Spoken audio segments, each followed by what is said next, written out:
Good morning, Cynthia. Good morning, Chimize. Good morning to you. Here are the headlines.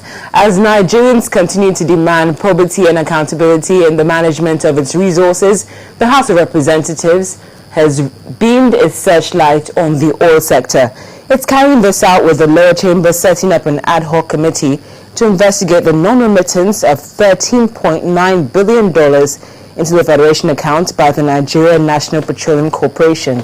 The committee was set up following a motion brought by the floor of the House by Haruna Manu, PDP Taraba, entitled "The Urgent Need to Verify and Ascertain the Volume and Value of Crude Oil Sales from January 2013 till date." Excuse me.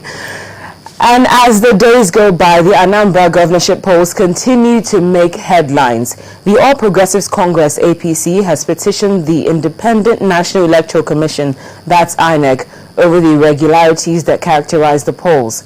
The APC is demanding that the state's resident electoral commissioner should be transferred, arrested, and then prosecuted for allegedly ruining the election. The interim national chairman of the party, Chief Bisi Akonde, is asking for the REC to be appointed to supervise a fresh governorship election in the state. And also, Nigerians are praying and hopeful for the president's speedy recovery just a day after President Goodluck Jonathan took ill and received medical treatment in London. The good news is that the president's condition is said not to be serious. Nigeria's #1 citizen is in London for the Honorary International Investors Council meeting, but was unable to feature in yesterday's sessions. And on the foreign scene, sadly, it's another day and another building collapse. A criminal investigation has begun after the roof of a supermarket in the Latvian capital Riga collapsed. 12 people are dead and dozens more are feared missing as rescue efforts continued throughout the night. 3 of those killed were emergency workers who were helping people trapped when more of the roof came down. The cause of the collapse is unclear, although reports say a garden was being constructed on the roof at the time. And that's it from me. It's over to you. Thank you very much, Cynthia. You're welcome. I will move over now to the global market. The Dow rose more than 100 points and closed above 16,000 for the first time ever. The blue chip index first crossed that psychological milestone earlier this week. The S&P 500 also gained a round up, while the Nasdaq rose more than 1%. And we'll see the market moved higher even as investors passed through lackluster earnings from retailers and tried to make sense of the latest signals from the Federal Reserve about its bond buying program. Meanwhile, European equities opened higher today following a rally in U.S. stocks on the back of improving U.S. economic data. The FTSE 100 was seen trading up by 0.14%, Germany DAX up by 0.11%, while France's CAC 40 finished sunny side at 4,263.52 points. In Asia, shares ended mostly higher on the final trading day of the week, but were off session highs by the afternoon after upbeat U.S. economic data spurred a strong risk and rally. Earlier in the session, stocks took their cues from Thursday's finish on Wall Street, where the Dow Jones Industrial Average closed above 16,000 for the first time ever after the number of Americans filing for jobless benefits declined to a near 2-month low.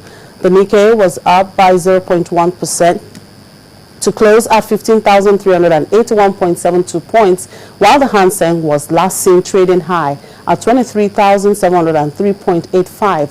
However, the Chinese Composite Index dipped by 0.43% to finish at 21,906.38 points.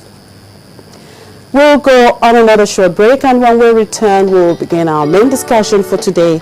Do stay with us.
Thank you for staying tuned. I'm now being joined by two gentlemen who are from the SME sector and our SME development experts.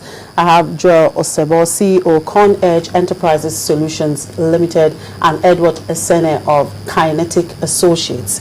Good morning. Thank you for joining me on the program. Good morning, Chimaze. Well, we're looking at the SMEs and looking at developing skills for growing businesses in the SME sector. But we'll begin, let's start by understanding exactly what makes up an SME, really. Okay. So let me start with you. Okay, good morning.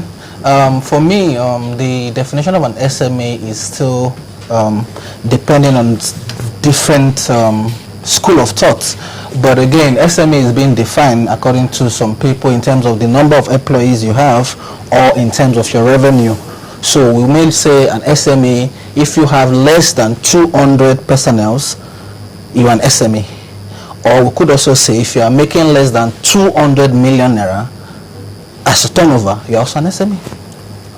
Well, do you have anything to add to that? The perspective I'm going to look at it is, if you look at the Nigerian context, it can be quite very funny. You can have organizations that have about 5 people and they're making so much. Organizations that have about 50 people might not be making as much as those lesser guys are making, but sometimes I think you might want to define them in terms of sector and what they do. You know, when you look at the service-based sector and the manufacturing sector, sometimes an SME in the manufacturing sector, the capacity of turnover might not be as much as those guys in the service area. Though the manufacturing will have more employees than the service. So it just depends. Like in Nigeria, CBN will tell you if you have about, say, 200, 300 employees and you're making about 100 million, then you fall within the band of an SME in Nigeria. Oh, you wanted to say something? But again,